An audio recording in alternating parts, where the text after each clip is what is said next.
It's Gators Marcel. Breakdown episode 77 is ready to go. I'm your host, David Waters, and you can find me on Twitter at GatorDave_SEC. And co-host tonight is Bill Sykes. You can find Bill on Twitter at RealBSykes. And our guest on this episode of Gators Breakdown is Corey Knowles, better known as Unkle Silkk from the Big Three Rollup podcast. You can find him on Twitter at Unkle Silkk, at UNKSILKK.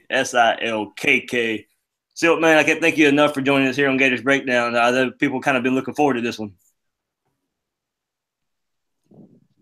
Oh, Silk not there? Can you hear us, Silk? Hey, what's going on? It's breaking up a little bit, man. I appreciate the invite, man. I've been looking forward to it myself, man. Sounds good. Sounds good, man. Really, I mean, once we kind of put out the word that you were going to be on here, it kind of got the Gator Nation excited a little bit. Hey, man, I'm a man of the people, man. I got to ask you to explain something right quick. Your Twitter bio says UF Twitter troll coordinator. I'm just here to provide balance. Yeah. How did you get to that point on Twitter? Man, I came to Twitter. I had a Twitter account for a while, but I didn't get the app, never used it. I met my man Hova before he got a job at UF. I met him on message boards, ended up meeting him at American Heritage game when they played The Wire years ago. And he told me about Twitter and the phenomenon is recruiting Twitter on this. So that's when I got on and started following him and following other guys. And it just kind of took off from there. Bill, I'll let you jump in there. Yeah, man. I wasn't even going to be on tonight. I'm not going to lie, but when I heard you were going to be on, I couldn't resist. Like I messaged the other day. I was like, we got to get on the air at the same time. And, you know. Yeah, we got to do it. Favor, man. I got to get you on the roll up, man. Yeah, I'll do it too. I'll bring the statistical soul to it, man.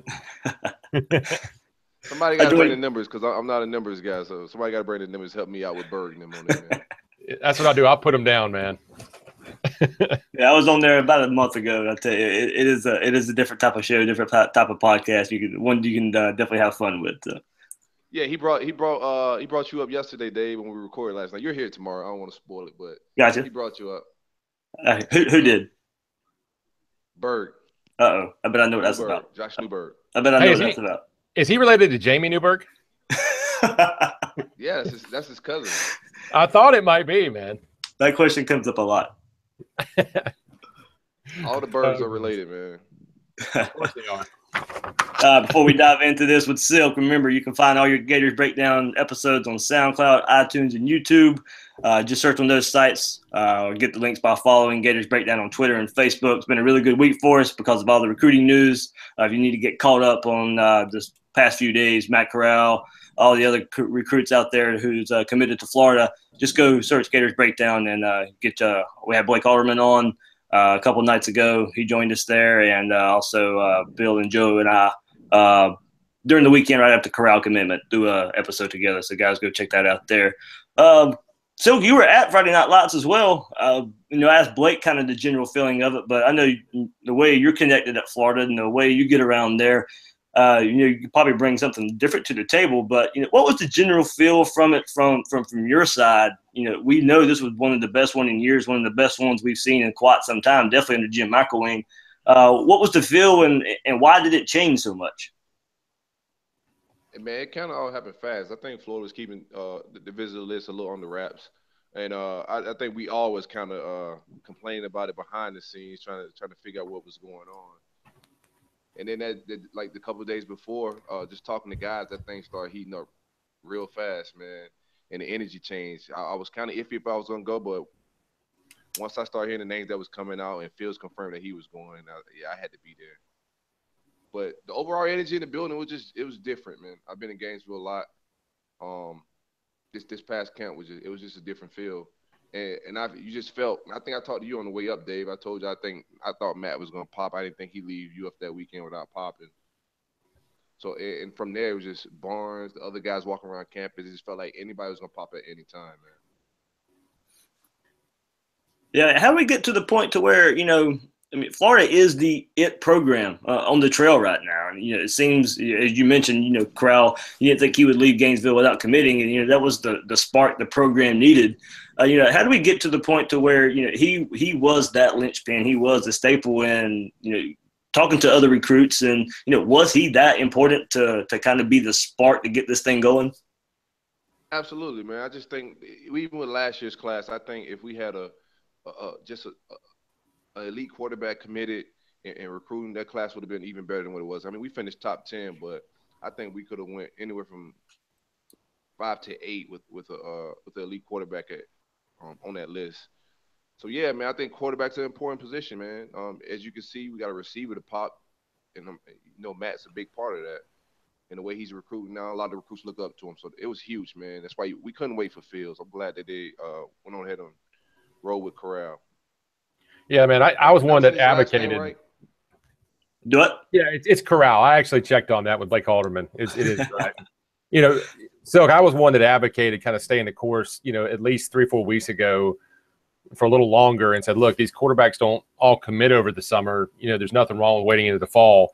But when I really started watching Corral's film and had a better understanding of who this guy was, and at some point, if you feel like you're falling behind in the race, you don't go down swinging if you know you're going to strike out. I mean, you got to get your guy, and Mac did that. And I mean, look what's happened. And this probably wouldn't have happened if Fields had committed and gone and done his own thing. I mean, he just doesn't seem the same type of recruiter to me on the trail as Corral. No, I think that they both would have affected it, but in different ways. I mean, like I think people just and the players respect Fields and want to play with him regardless. I don't think he would be out recruiting like Matt is, but I think it would have been a similar effect. But I don't think it was worth the wait. I mean, you get your guy. Somebody's going to lose out, man. It's a lot of teams involved in this, and somebody's going to be left empty-handed, and we can at least afford to be left empty-handed. Yeah, it's kind of funny you say that. Like we look at Georgia and everybody was talking about the prospects of them signing 3 5-star quarterbacks or whatever it was. Well, they don't have a guaranteed sure thing right now. I mean, Eason hasn't proved that he can be the guy. For that matter, Fromm hasn't proven he can be the guy. Of those 3, what if Corral is the only one that emerges to become that it quarterback? Well, suddenly that entire script is flipped. And now Florida's the one with him, and maybe they end up without Fields. I mean, who knows? I mean, people acting like this guy's a slouch. His film is elite. He's a 5-star quarterback, man. It's not we took a 3-star with a high ceiling or that could be molded. We got a good quarterback. For sure. We haven't landed a big time recruit like that, man. So his film's amazing, and I'm with it, man. So I know your connection. You mentioned Hova there, and you got a few more connections out there in Gator Nation, especially out there with the recruits, and have sources closer to the program. And I'm not asking you to spill the beans or anything here, but what's the trend moving forward in recruiting?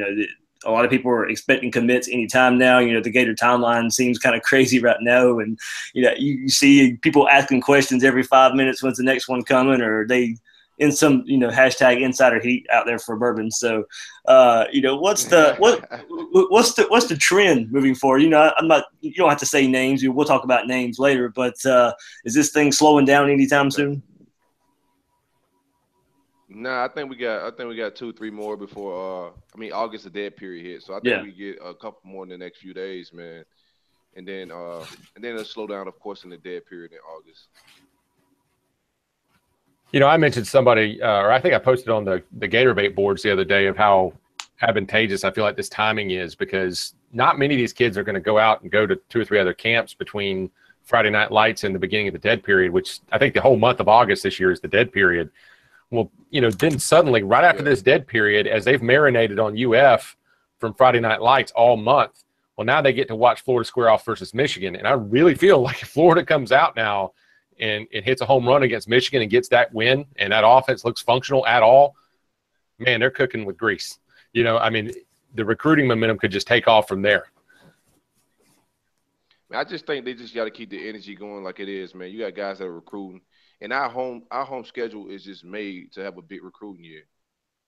I've been saying this since last year. The way our home schedule is set up, you got a lot of big games. Those official visits is about to be lit, man. And I just think it's set up perfectly, man. We just gotta put points up, and I think we'll do fine with that this year. Yeah, that's right. And, you know, I think every one of the big games outside of Michigan is at home this year. What is it? Missouri, Kentucky, and South Carolina is the road schedule. I mean, so that's absolutely right. You got marquee matchups every week to invite these kids up to. Yeah, it might have been the perfect yeah, you're gonna have big time games, man. Yeah, that hurricane, you know, quote unquote, might have been the perfect storm for Florida the following year because, I mean, with you're right, Silk, and I tweeted that out too before. You know, but all these home games, man, you've got if you can replicate, you know, that fourth quarter of Tennessee or that Ole Miss game where Florida just came out swinging, you can replicate that with LSU at home and Texas A&M at home and Tennessee at home again. There's no telling where this class in that 2019 class might go. Yeah, that's what I'm saying. Definitely without doubt. It's set up perfectly. What was that? I think we lost you there for a second, Silk. Oh, I'm sorry, man. Yeah, the schedule I think set up perfectly, man. We just gotta execute, man. They come out, score points, and just not be getting embarrassed. I mean, I think everything works out. And I don't think we have a bad season. I think offense is going to look a lot better than last year, and I think we're going to do fine. I think we beat Michigan. And like you said, man, we beat them after the summer we just had. I think things just take off, man. Hey, what do you – go ahead there. Okay, I was just going to ask him about, you know, you asked him about where he thought recruiting was going, but let's be specific, man. We've been looking at South Florida quite a bit, and – you know, I've worked up some statistics if we want to present them on the class tonight about how focused this staff is on South Florida. And we've talked a lot about these hires and how they came in from Palm Beach County ties and Miami ties. Are there a couple guys that you feel like the staff is honing in on South Florida to really kind of drive this momentum forward as they get into the season? Can you ask that again? You broke up a little bit. I'm sorry, man. I was just saying we talked a lot about how focused this staff is on South Florida and how that's where their ties are from between Bell and between Sider, you know, and how McElwain's obviously made a priority on Southeast Florida between Broward, Dade, and Palm Beach. Are there a couple of guys there that you feel like will be the real focus going into the fall and recruiting to kind of add to the class from that area? Yeah, I mean, we have the chat, Nesta, Severa, you have Gervin Hall. I think maybe those three guys are really the big fish. And Campbell, of course, the American Heritage kids. But Miami got a few that I think we could flip.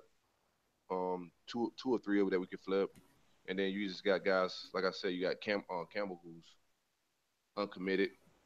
And I think he's a big fish. They're going to go out there as well. But I think Campbell's wide open. Everybody keeps saying Ohio State. I think he's a little wide open and not I don't have no idea where he wants to go. Yeah, and I noticed that the guys you're mentioning are all defense. We talked a little bit, I believe it was Sunday's show, about how the class looks kind of primed right now on offense for just a huge, if not historic, class of all the pieces come together there and how they need to focus on defense. And it looks like between Chatfield and Silvera, that's two kids, like you said, Fort Lauderdale American Heritage High School. That's a defensive end and a defensive tackle. One committed to Ohio State, one committed to Miami. That if they land those two, well, now you got half your defensive line from that one high school. Yeah. And Gervin Hall, the safety. You know, those three guys in South Florida, what has become the bread and butter area of the staff's efforts, that'd be a huge boost to the class. Yeah, it definitely will. And my biggest concern with the class right now is defensive tackle now. I don't think we've done well under Mac's tenure with recruiting defensive tackle. So I think that's right now, since we got a quarterback, defensive tackle is the most important position right now. So they got to hit some home runs there because we getting thin fast. Yeah, and I keep telling people that as much as people are focused on the corners and the secondary, I don't mind letting youngsters run around in the secondary. They've got kids in there with speed. Yeah, that's right. But it's another thing in the SEC to step in as an 18 or 19-year-old at defensive tackle and fend off Alabama and Florida State's offensive lines. And like you said, right now, look good with Kerry Clark. They look good with Taven Bryan. But behind that, they got two choices. That's, you know, essentially a teenager as a freshman, which they got three good ones coming in, or they got to slide a defensive end in. And from what I've seen out of CeCe Jefferson's weight, I don't think he's going to play as much inside. I think they've got a couple guys who will, but I don't think he's necessarily going to be one of them on running downs. Definitely not running down. I mean, on some speed rush, long distance, third and longs, yeah. But, yeah, I mean, people expected CeCe to gain weight and play more inside, but I don't see it. Like, his body type, if anything, has gotten slender. Yeah. And not bigger. So, I think he's just a defensive end. Yeah, and honestly, passing downs. I don't know that guy's ever a top 10 pick because of his height. I mean, he is what he is. He's a 6'2", 255, 265 pound defensive end and a really good one. So he may not be that NFL prototype that's 6'6". He's not Julius Peppers, but I think it's a wise decision to let that guy play slim down and disrupt off the edge. But like you said, now they got to find somebody else inside. Yeah, I agree. I'd rather get him on the island and get him on one-on-one situations than have him inside. But we need an inside dog. I don't know if Clark can bring that, man. I haven't seen a lot from him.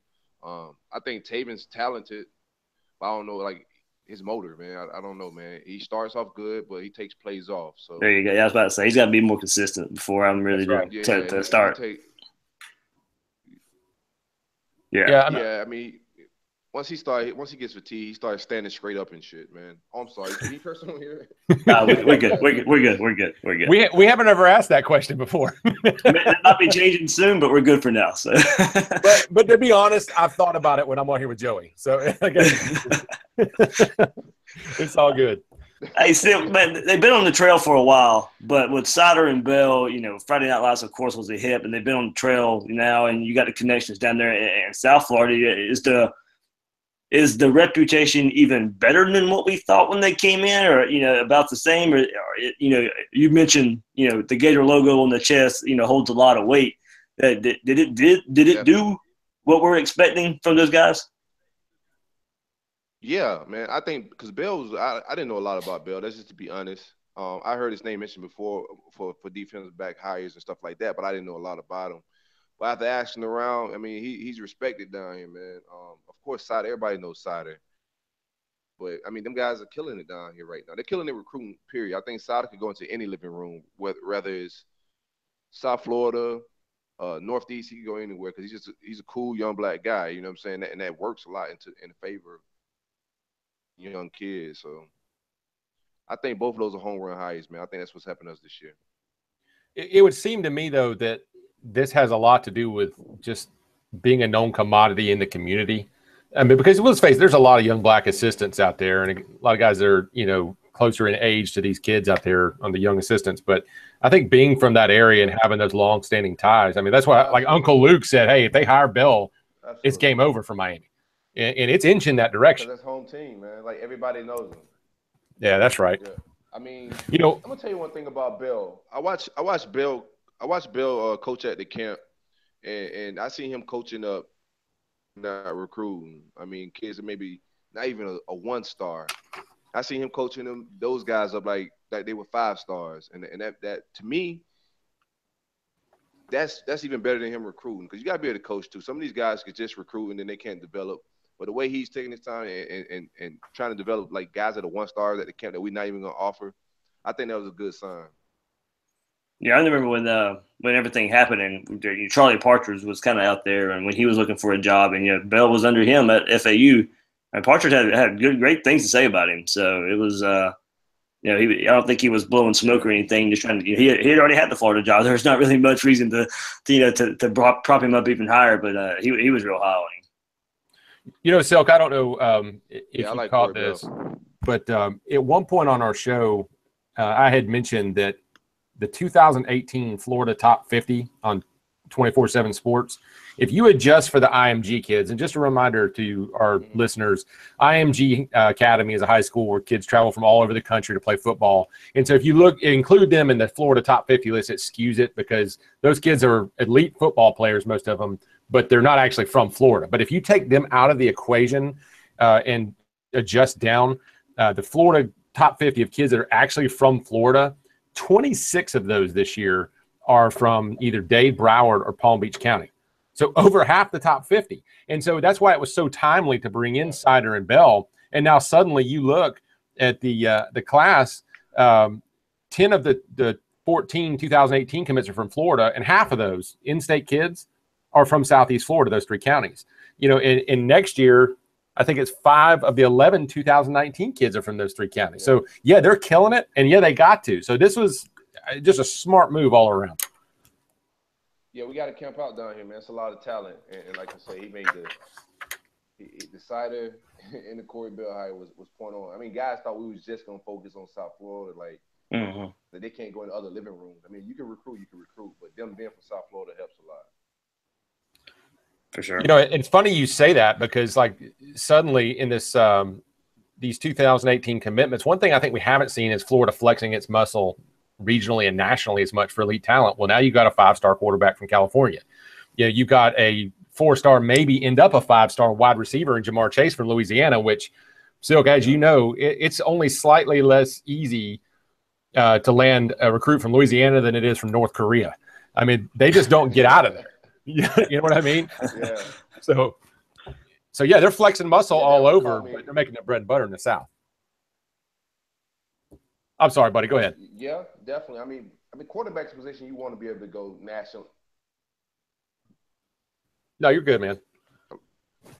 Yeah, I said quarterback's a position that you want to go on national. You could go nationally for anyway. I mean, you don't want to be stuck in a region with quarterback. So the Matt Corral thing is totally fine, but I mean, rest of it, Southeast. That's where you want to bank on your bread at. I mean, I'm not a big fan of recruiting Louisiana just because those, like you said, those kids don't lead you at the end and flip to LSU. I mean, if LSU you normally wants them, but AO is there. Les Miles is gone. I think it's a different energy in Louisiana as well.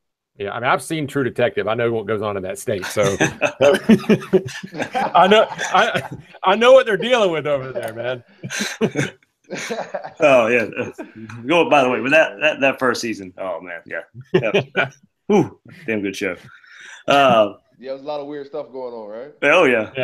Jamar Chase is like, get me out of here. So let's move to the field for a sec. We lost in all this recruiting stuff that has been the big topic of the last few days. Right before that, Marcel Harris went down with an injury. And I know when you had me on your guys' show, you asked me about the DB talk and then how we thought the rotation might play out. Well, now it's a big question now with Marcel Harris. Do you move Chauncey back to safety? Yeah. Does Duke become even more of having to be a lockdown corner now at one of the corner spots? How big is the injury to Marcel and what happens from here on out with those freshmen coming in? I think it was huge. You can't downplay. I mean, I think Marcel is about to play his way to second round, first round grade if he goes insane. But I thought he was a second round pick ready to happen.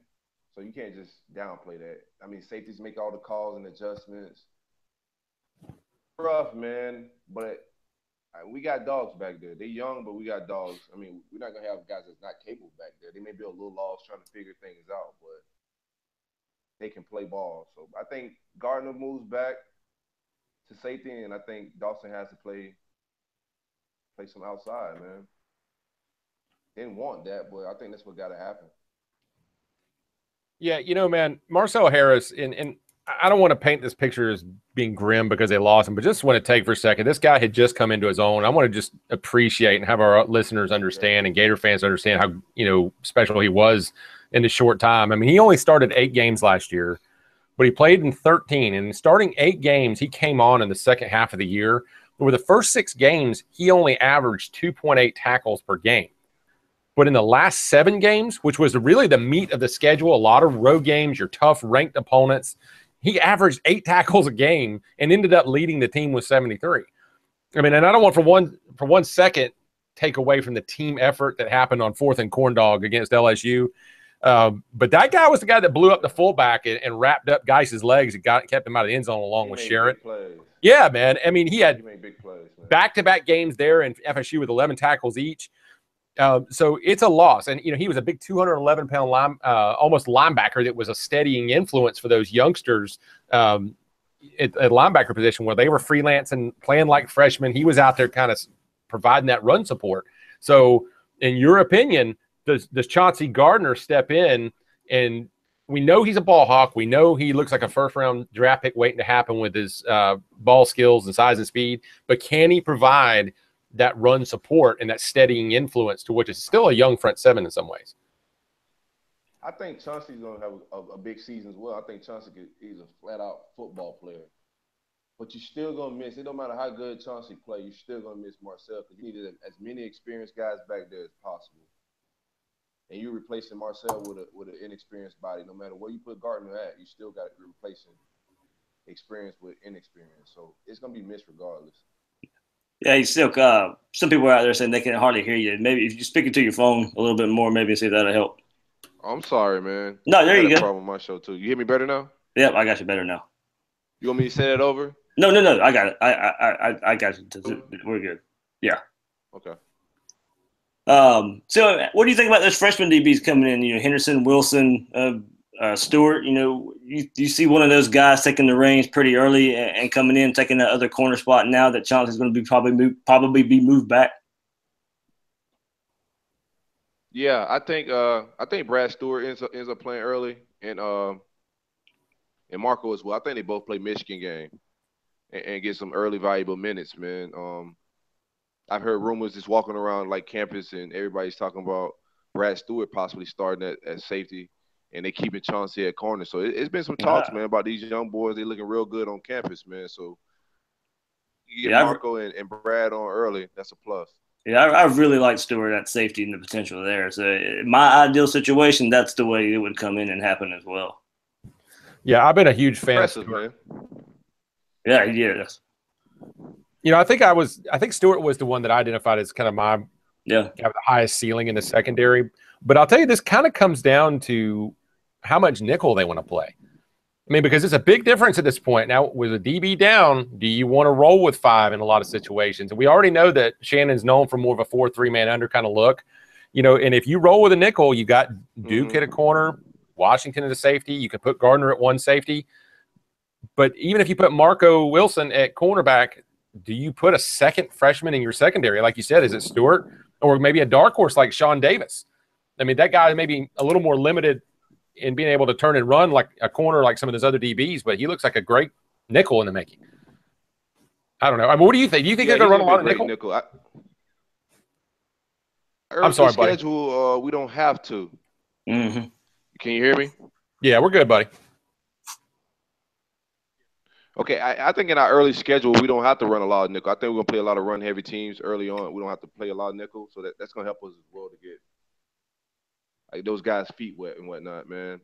But I still think we're fine. We're not facing any quarterbacks and receiving corps that frightens me early in the schedule. So we got time to get our feet wet with these young guys, man. So I just don't see anything in the early schedule that frightens me at all. That's how I feel. Like get by Michigan and get by Tennessee, but you know, missing Marcel, you know, that needs to be figured out by the time LSU comes to town. So that's when that needs to be figured out. Definitely, and I think we got time to figure that out, man. I think those guys they'll be ready, man. But it's not. Listen. Everybody act like this is new, man. Yeah. Playing freshman corners, playing freshman DBs. This is what Florida does. I mean, you had Joe Hayden come in. You had Janoris Jenkins come in.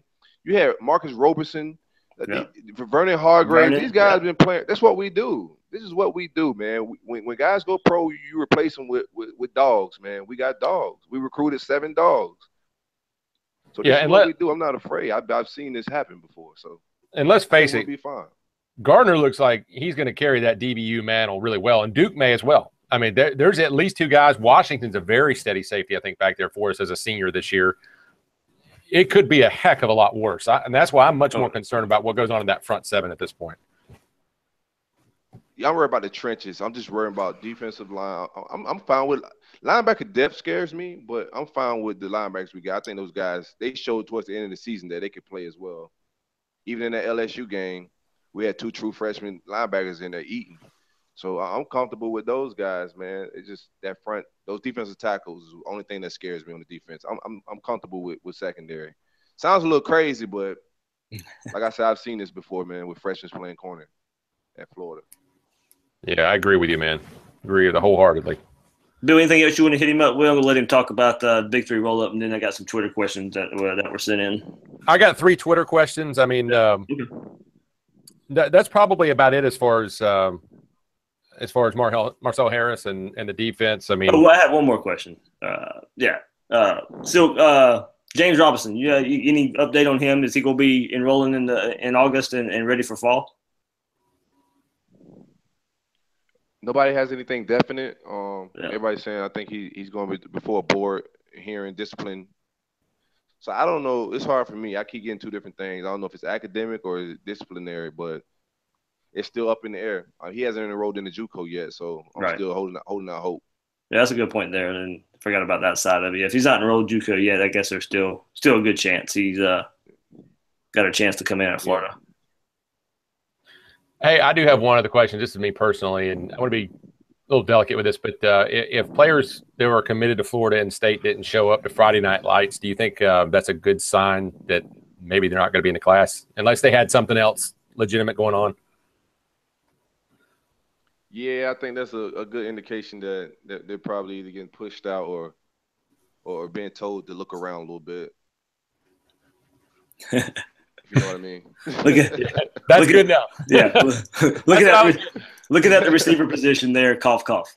I just want to go on the record right now. I did not say that. Before we get into these Twitter questions that were sent in to us, tell everybody out there about the Big 3 Rollup. You know, if they don't listen to it yet, the podcast that you are out there on that's released about every Thursday morning, right? Thursday morning, man. It's a Big 3 Rollup. Me and a friend, me and Kev started it. We just been friends for a long time. Known him way too long. He annoys the shit out of me at this point, man. But, yeah, it's my boy Kev. We used to just argue in the kitchen and at barbecues about football, and we just got this idea before we both got on Twitter. And then we had another guy, but Newbird jumped on, man. He asked to come on the show, and it's just been dope ever since. We changed the name, and this is the Big 3 Rollup. You catch us every Thursday. It's a little different than this. We're a lot less professional. we're not as professional as you guys. We're a little bit more looser, but it's a fun show. I think it provides balance, man. You guys are professional and we're very unprofessional, so I think it provides balance. Man, I know your fans love it, and I think it's great that you guys do what you do, man. Yeah, I think it's man. I think everybody can eat in this market, man. Yeah, it's a nice coexisting there with the way it happens with your guys' show and our guys' show and all the other ones out there. So. Absolutely. Yeah, I do have a couple of questions from our Twitter followers for you. They kind of jumped on it. I know Dave's got some too, if you don't mind. Let's roll, yeah, man. I'm here. Yeah. I had one live on YouTube right quick. Cody Hightower. You may not have to go into specific names, Silk, but you think we get any more staff moves next year on the coaching staff? Yeah, I mean they got to add that 10th guy. Right. So I don't know where that comes from. But I think they add that 10th guy, and I think we get a different tight end coach. So yeah, makes sense to me. I'm not sure. I kind of think we lose one of the coordinators just because that's how college football is. I do think we lose either Nuss or Randy Shannon next year. Yeah, there is a thought about Nuss. Like, okay, he either turns around the Florida offense where he finally gets a job somewhere, or he does so bad again to where he doesn't have a job at Florida. So it's probably, you might be right. It might be Nuss's last year, either way, good or bad. Yeah. I just got that feeling. I don't have any information that leads me to that. It's just that feel, man. I think he does really well and get a head coaching job, or he doesn't do very well and he's going regardless. So. Yeah. Hey, and I got one that I'm kind of scared not to ask. I was told emphatically I had to ask you this. Who's a sleeper recruit that you think we may not know about, and I guess it means like listeners, that could commit to Florida? Or is there one out there right now that they're targeting? That commit to Florida that we don't know about? He can't burn bridges here. Yeah, don't spill the beans. Yeah, man. Just say yes or no. This is all guessing. I don't have any info. I just want to put that disclaimer out there. Nobody gave me this stuff. I'm not gonna say a sleeper, but a guy I think that William Barnes that people are not really expecting or talking about. If we don't get Barnes, then like somebody gotta get fired. That should be a layup. But yeah, I think we got Barnes. Now I think we end up with Campbell. Oh, the tackle. No, defensive back, man. Oh, okay. Now that's not a sleeper. You're saying he's a sleeper as being somebody people are sleeping on as being part of the Gators class. Yeah, I don't know. I'm not looking for sleepers no more, man. We getting big fish, so I'm not trying to look for 3 stars that could possibly be good. I don't go that far down the list no more, bro. Well, for the record, Who he's talking about is 5-star defensive back, 6'2.5", 180, Tyson Campbell out of Fort Lauderdale, American Heritage. And they've got 3 or 4 guys, like we said. There's at least 2 defensive linemen. Campbell. Is that where Gervin Hall's from as well? Now, Gervin Hall is right across the street from me, man. Palm Beach Lakes High School. No, actually, he switched high school. He just transferred to Gardens, but now he's from West Palm. He lives in my neck of the woods. Well, then you know what to do.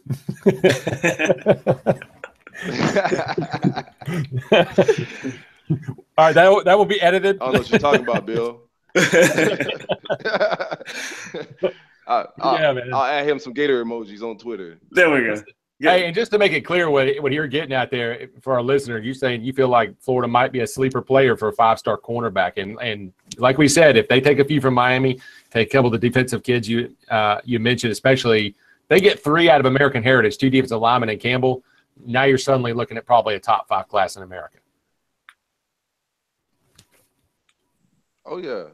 I mean, I think our class is going to be up there, man. We just got to do what we got to do on the field.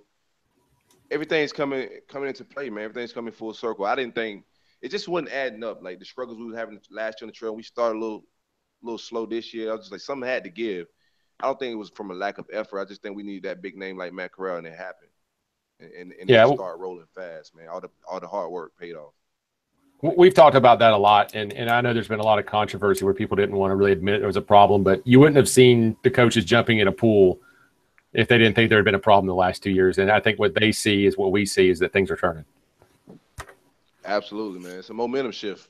Everybody else want to act like they don't, like it's not a big deal, but this past few days was a huge deal, man. We went from 60-something, whatever we was ranked, to a number 11 class on 247. That's big stuff, man. In a week. Yeah. And we're not done here, fellas. Not done. We're not done, man. We're still cooking. And so this next question from Ty Brody on Twitter kind of lends itself to the big 3 and kind of what you guys do there. But if you had to do a ranking prediction for the big 3 and how they finish on signing day in ranking, who has the top class, who has the second top class, and who finishes 3rd out of Florida State, and Miami? That's a good question, Ty Brody. I want to go full homer, man, but I'm not gonna go full homer. I want to do it a little bit because it's a Gator show, so I can get away with it on here, but it's all gonna hinge on if Florida State misses on Fields, I think we finish ahead of both. That's a good point. Miss on Fields. They hit on Fields, I think Florida State finishes ahead of us, and we finish ahead of Miami. So I think you're getting the feeling, like some of us are, that Miami could be in for yet another reckoning as far as the decommits. It's going to happen, fellas. Just sit tight and wait for it. It's going to happen. Hashtag watch the finish. Exodus. It's like Old Faithful. He had a second part. Silkk, Ty. He wanted to know what position your son's going to play when he becomes a Gator.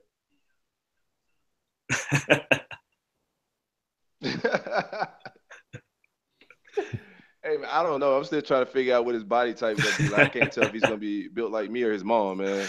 I'm a defensive back at heart, so I would love him to play. I just want him to go to school, man. There we go. I joke a lot about it, man. I just want him to go to school for free, no matter what. So just start off life ahead of the curve. That's it. Yeah, no doubt, man. No doubt. I'm a defensive back at heart. Are you from Florida originally? One of the few, man.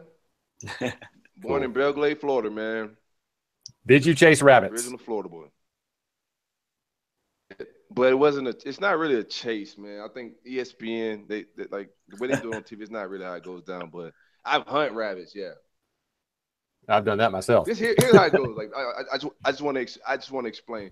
See, there's cane fields. They set the cane fields on fire during sugar cane season. What you really do is you sit at the canal bank because the rabbits are going to run from the fire. So when they set it on fire, you sit at the canal banks as the rabbits are running towards the canal. Use a stick, knock them out, and you pick up the rabbits. It's not really a chase. If you're chasing, somebody taught you the wrong way to hunt rabbits.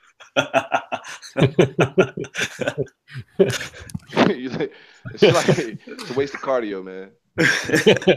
Not according to ESPN, man. Yeah, you may not be faster, but you'll be healthy in the fourth quarter, right? Yeah. And then we stopped doing it. It wasn't a cool thing to do once you got like in like 7th, 8th grade. It was like you're not gonna the girls are not gonna like if you're out there in the dirt running around chasing rabbits that are not that cute. I mean, these rabbits look like rats. So Right. it's not a glorious thing out there no more, man. Not like they make it. The truth gets told on Gators Breakdown. Now you know. Hey, just to kind of clarify, Swamp Savage at Crumbled Wontons, that's one of our followers. He says, does he think Silkk, or does Silkk think we'll tap into that American Heritage pipeline? You've already said yes by saying Tyson Campbell, and I know you're feeling pretty good about Silvera as well. You feel like all three of those guys we talked about will end up Gators? I do. I don't know. I don't want I just do. Are they're flirting with us big time? Like I said, I think Campbell's wide open. I think we flipped up the 2, and then they kind of motivate and recruit Campbell to come with them. But yeah, I think we get all 3, man. We just got to win on the field. There's no absolutes in recruiting. Things change, but right now that's how I feel. And that's Shorts and Chatfield too from there too, right? Yep. They loaded, man. They stay loaded. That's a good pipeline to break into, man. Schwartz is also from American Heritage? Yeah, that's what I got on I have to look that up for sure, but I'm pretty sure he is. I mean, if they were to land all 4 of those, I mean, you're talking almost like a Lakeland 2007 kind of class at that point. Or what? Yeah, he is. You got us there, Silkk? Bill. Yeah, I'm here. Yeah, it broke up a little bit. I don't know if it's my Wi-Fi or what. I have a mute button I use on Joey, but I didn't use it on you. Where Joey at? Send him the link. He was up in the air anyway. He wasn't sure if he was gonna make it. So Joey don't like Silkk. What's going on, man? He told me he wanted to fight you. I don't know. Oh, cool. I don't file press charges, man. I got a family, bro. I can't be out here with explain cuts and stuff, bro. I press charges. I'll call the police for you, man. It's all good. I appreciate it, bro. Hey, so I'm gonna need you on my side. This was gonna be fun. You got it, man. This was gonna be funny, and you gonna hurt mine and Bill's feelings with this. But Brian Albert on YouTube just posted, "Why doesn't Florida recruit Jacksonville more?" We probably need to stay out of Jacksonville, man. This is real. Yeah, and I like to mess with Vari more than anything on right. With the 904 thing. I don't think 904 is a bad area to recruit. I just think we just hit on the wrong guys in the 904 that end up busting. That's it. Yeah, that's right. I think Dunlap is going to be really good. But it's definitely a smaller player base of guys that are, on that level. I mean, only 5 of the adjusted top 50 are out of there. It's 10% versus half from those Southeast Florida counties, Yeah, it's just hit right. Smarter to just it's smarter to camp out down south. Yeah.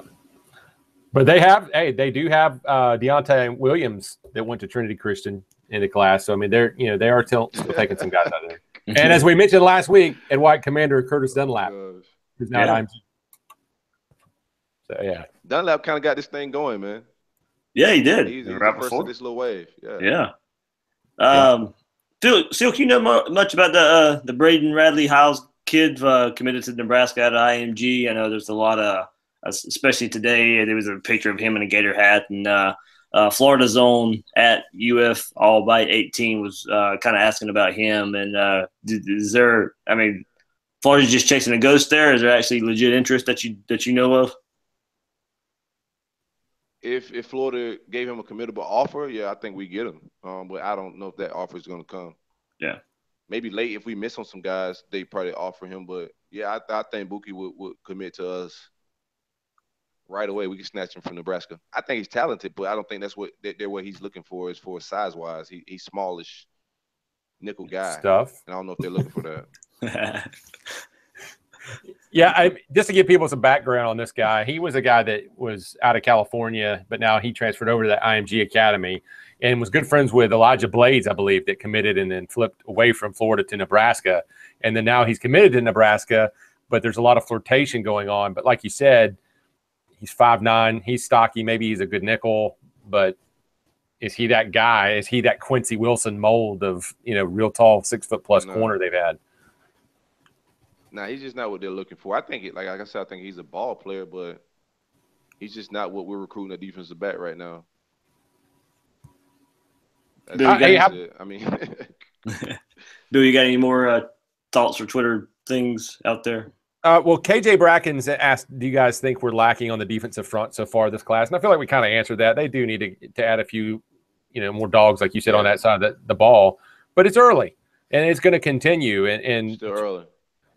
Just to get on that timing thing one more time, it's so much more important this year because this year we have an early signing day. I believe it's in December. Florida couldn't afford to let this camp go by and not get something going into the fall and into the dead period and then try to piece the class together at the last minute. But I believe those defensive pieces are coming. I mean, we've talked about, American Heritage alone is probably going to add that, but they're out there and they're working it, and especially now that there's some momentum. I mean, the way they handled the quarterback position, I think we all had some doubt like they was handling this thing wrong. We passed on some studs, man. We passed on Milton and that Jaron Williams kid. We passed on some good kids, and they ended up getting guys that was better than the guys they passed on at the end of the day. Like, you just gotta tip your hat to them. There's some negative fans out there that want to give them credit, but at the end of the day, they got a 5-star quarterback and they passed on some solid guys to get one. So, yeah, hey, being a stat guy and I'm a big fan of the Bill. Was it Bill Parcells that says you are what your record says you are? Yeah, there's been a problem, but this speaks volumes about this staff. It really does. Friday Night Lights and Matt Corral, all of it.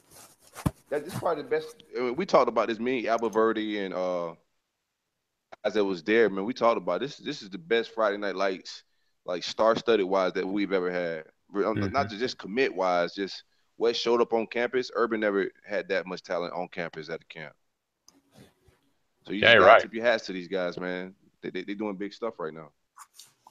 Hey, I did get another question from Jordan on Twitter. He said, can we please ask about Jacob Copeland? And I know he shot a video today, we've been told. You feeling pretty good about him being in the class, the wide receiver out of Pensacola? Yeah, it's a done deal. He's a Gator. There you go. Yeah, yeah, Copeland's a Gator, man. He was draped out in Gator gear, hanging out with everybody like he was home at Friday Night Lights, man. He was working out, he was chilling with some slides on. Yeah, he's a Gator, man. Yeah. And one word of caution. Everybody keeps asking about this wide receiver position. And we've already talked about how there could be some attrition from the position where they've already got a couple commits in the class. Things change like that in recruiting where you do have decommitments that are desired by both parties, let's say. But you got to keep recruiting to the end and keep chasing a good set of guys because, like we said, we got one in Louisiana, and that's going to – I'm not saying this staff can't hold on to a kid, but that's going to be a tough hold, and you got a group of guys that are going to want the ball, and so you never know who's going to have second thoughts. You've got to keep chasing a sizable group until they're signed. Until the ink dries, there's nothing final. So that's my 2 cents on it. It'll work itself out. Yeah, they're going to keep recruiting receiver regardless. Even if we get Copeland, they're going to keep recruiting receivers. I mean, you playing with house money once you got a receiving core like that anyway committed. I mean, just go out to some 5-star guys and see what happens. You know what I'm saying? You can't lose. You can afford to hold out for one more elite guy. So I think they're going to keep chasing. Either we get Copeland, they'll keep chasing Hall out in California. I forget his first name right now. But they'll keep chasing a guy like him and today. Yeah, Corral's teammate out there. Yeah. Yeah. So question that we had. So I think we'd be fine at receiver. Yeah. As I mentioned earlier this week, the transformation from that position from when McElwain arrived to now, is probably his best piece of work on the roster since he's got here. Crazy. That's amazing, man. Question we posed on the podcast, we had a whole episode about it, and I'll get your thought on it. Being a Gator fan like us, for 2017, would you rather Florida win the SEC East again or beat Florida State? Hey. There we go. All day. I'll lose every game of the season to beat Florida State. That's where I stand. We could go 1-10, 1-11, whatever that shit is, man. As long as we beat Florida State. Our life. If the Taliban was playing Florida State in a bowl game, who do you root for? If the Taliban from Afghanistan, Al Qaeda, the terrorists. Yeah, I'm gonna get me a Bin Laden jersey, bro. Throwback. Give me a Bin Laden throwback. Let's beat these Seminoles, baby. Oh, let's go make that trip to Dallas not so much fun though for you. Yeah, I gotta make this trip to Dallas. I wasn't gonna go, man, but I gotta put the wife for the I gotta sneak out the house, man. I don't know how I'm gonna do. I'm gonna sneak out the window. I'm getting out there to Dallas. I gotta make this game. Yeah, I keep saying that too. I don't think I'm gonna make it, but I'm trying to find a way. I'm just trying to get back across state line, man. They won't let me go yet. Yeah, Bill's up in Atlanta, near Atlanta, and coming back to Jacksonville in a couple months or so. So we got that going for us. Yeah, I've been acting as Florida's ambassador to the capital city in Jacksonville, Bill. Yeah, that's right. That's right. Coming home, man. I can't wait to start catching shrimp in the cast net again. My mom's from Jacksonville, man. That's Jacksonville, my second home. Like, people don't know, but I spent summers up there, man. My mom's from Jacksonville. I got a lot of family still in Jacksonville. I like Jacksonville. Well, we're going to do some barbecue, right? What's up? I said we're going to do some barbecue. Right? Yeah, okay. Oh, yeah. You ever been there? Yeah, I've been there. Yeah, man. We'll do it to it, man. Heck yeah. Hey, Silkk, man, thanks for joining us, and all you guys out there, make sure you hit Silkk on the Big Three roll up. Both of these shows to kind of be out at the same time, so it'll be a Silkk overload for the late week of this week. Well, it's all good, man. We need some Gator overload. I hope we get off of here and we have a commit or something. That'd be a good little nightcap. Yeah, I think it's about time for an offensive lineman. These guys getting videos done, man. They need to go ahead and release these things, man. Videos been done, man. I need them released, man. That's all. Heck yeah. Hey, thanks a lot for hanging out, man. All right, no problem. Anytime, man. Anytime you want me on, you guys just hit me up. Bill, we're gonna get you on this thing next week, man. We'll do it, man. Sounds good. So look out for Bill on the Big Three roll up coming up soon. All right, thanks, Silkk. Yeah, look out for Bill on the Big Three roll up soon. We've been kind of setting that up for a little while. It's like it's finally going to happen. So, Bill, any more last thoughts before we get off here? No, just watch American Heritage High School. Watch the defensive side of the ball. Watch how much nickel Florida runs. That's kind of my keys for our listeners tonight, and things that are burning issues for this program. I can't wait to see myself. Yep. Kind of still working on next week's episode. We'll see what kind of happens there. Working on a couple things. We'll see where that goes. But it'll be kind of more of a camp preview type of show because fall camp starts next week. So we'll be hitting that up. And, yeah, it'd be a lot of fun. They haven't even announced if any practices are open, guys, have they, at all? Nah, I've been lurking for that stuff. I haven't got anything yet. Yeah. All right, sounds good. So for Unkle Silkk, for Bill, I'm Dave. Thanks for listening to this episode of Gators Breakdown.